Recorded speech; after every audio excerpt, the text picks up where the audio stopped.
Before we start, I want to thank Calum Scott for the concert tickets in Royal Oak. The featured artists were The Script, who were very good and come recommended, but the former Britain's Got Talent finalist and his band was the opening act. He was very good, and I recommend you check out the song Biblical, among others.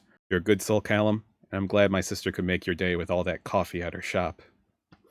Okay, let's get to Don Carlos. Don Carlos was composed by Giuseppe Verdi, with libretto by Joseph Mary and Camille Delacroix. It is a grand opera composed of 5 acts with a large principal cast and chorus, and with breaks, you will be at the theater for about 4.5 hours. The first 3 of which I didn't really enjoy. Maybe it's a bit harsh, but I have said this is my least favorite of the Verdi operas. And no, it's not the length. If I had a real issue with time, I'd never like anything Wagner. I'm fine if an opera is long, as long as it is doing something with that length. And Don Carlos certainly does something with that time, and even gets some help from the interesting visuals provided by Sir David McVicker and his team. I mean, look at this thing! Jesus Christ! That is a striking visual. And then you have Verdi's score, which has some great melodies. Of course it does. It's a Verdi score. It's like saying that Wagner scores have powerful brass lines, or that I'm breathing air. It's just a fact.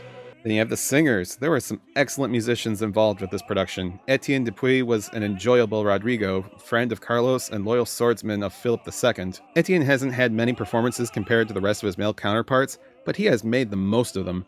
The first major role he had at the Met was Marcello in La Boheme, which was also his first at the Royal Opera House. His repertoire has increased, adding in Yevgeny Onegin and Figaro from Barber of Seville.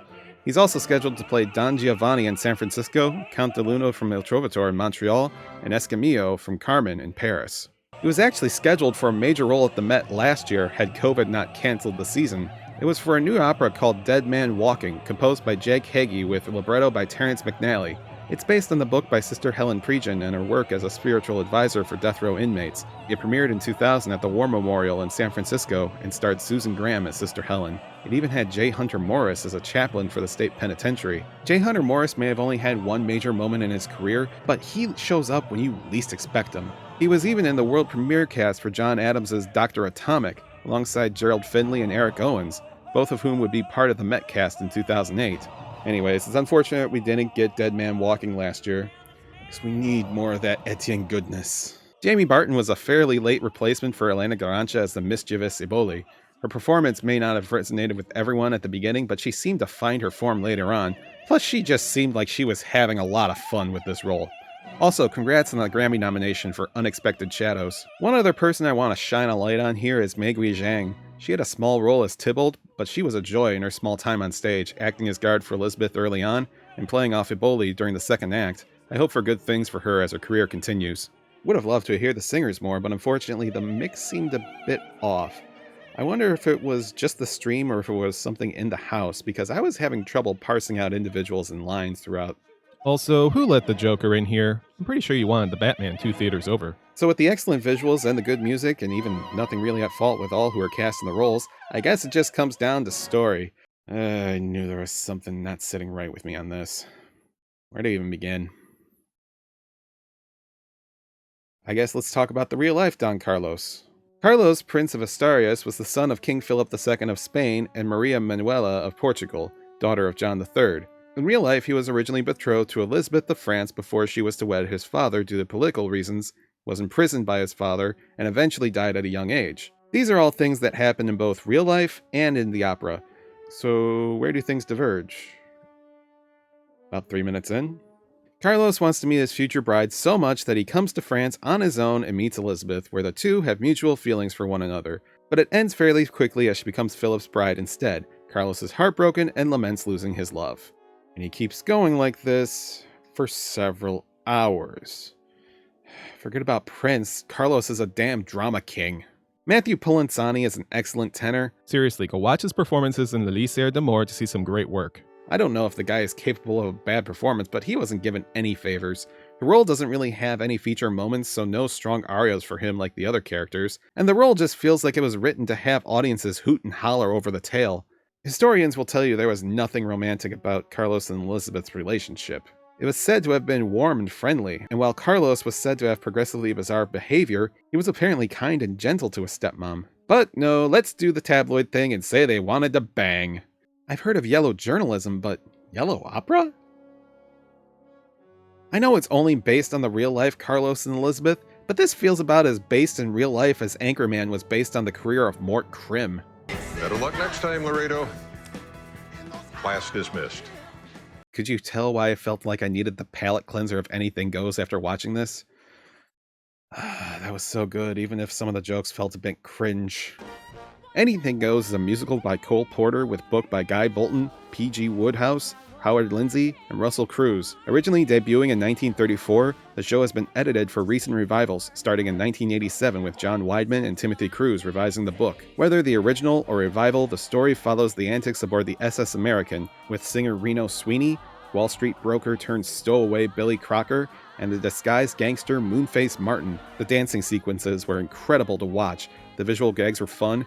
Robert Lindsay was a bit much at times, but Sutton Foster showed why she's one of the best. And that score, I miss playing big band music. I remember playing in the pit for a musical like this. It was called Good News and had a similar big band style orchestration. Watching Anything Goes made me want to pull out my trombone and try out a few licks again.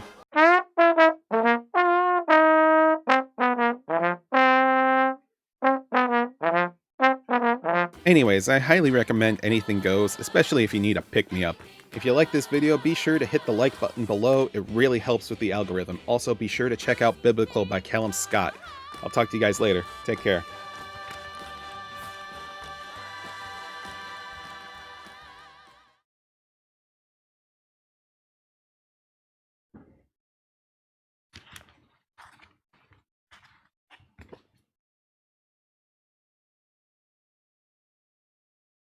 Maybe I'm thinking about this the wrong way.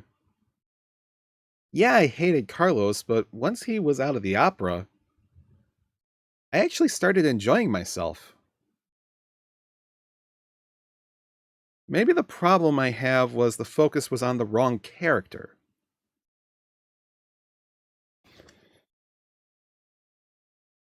Some of you might not get this reference, so bear with me for a moment. Carlos in this opera feels like Titus from the video game Final Fantasy X. He was the avatar for the player, but isn't necessarily the focus of the game. That's Lady Yuna and her journey around the world that Titus haphazardly becomes part of. The story happens around him, and he just reacts.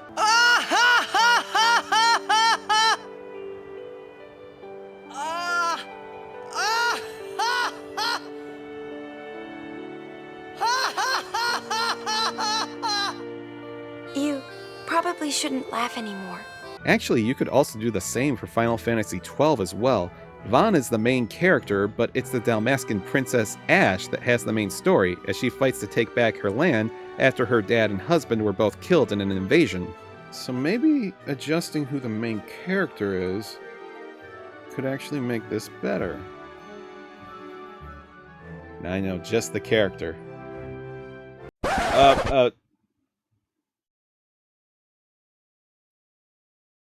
Actually, that works too. Elizabeth does have an interesting story to be told, and could be a solid opera.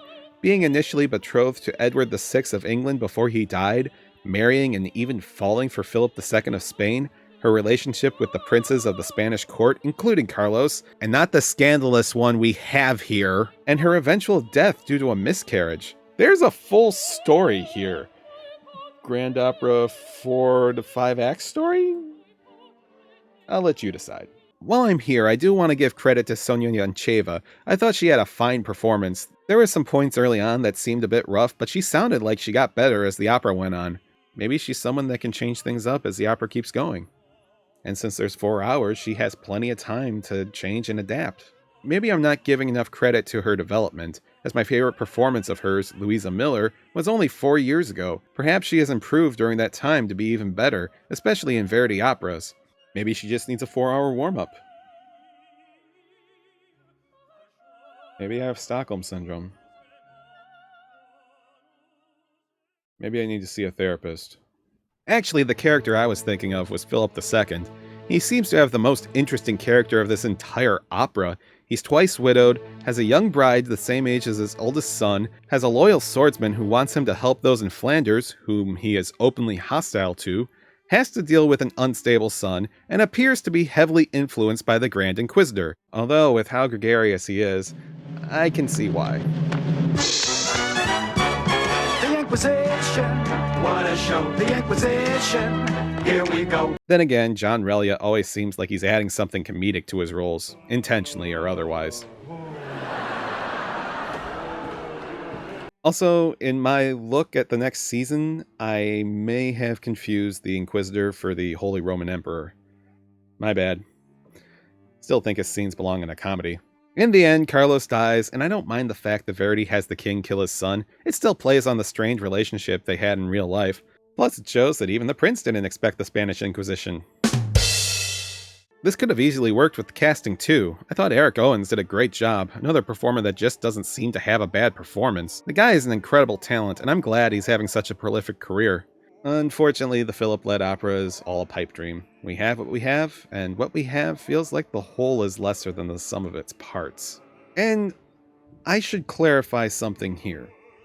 Verdi is my favorite opera composer. So even though I say Don Carlos is my least favorite Verdi opera, it's still far higher ranking than a lot of other operas out there. Trust me, there are other operas that I find far worse. Dad, Rudy wants to know if she is a Schwarzer. Fucker! But art is subjective, and I'm sure you have your opinions, and feel free to leave them in the comments below, and we can talk about it. Meanwhile, there's quite a bit going on. Turin Dot just played, and there will be a full video coming soon, hopefully without the technical difficulties I've had this past month. I still have a review for Fire Shut Up in My Bones coming soon. It's in the can, just needs to be edited. And I have other ideas as well, including prepping for next year's season. Figured I'd get a head start on that. Also, I want to clarify just one more thing. The shorts that I do after watching a performance aren't meant to be full reviews. They're more immediate impressions before I take the time to sit down and thoroughly consider what I just saw. If you want something more detailed, these longer videos are probably what you're looking for. So thank you for watching. If you liked what you saw, please hit the like button and hit the subscribe button for more when it comes out. I will see you then. Take care.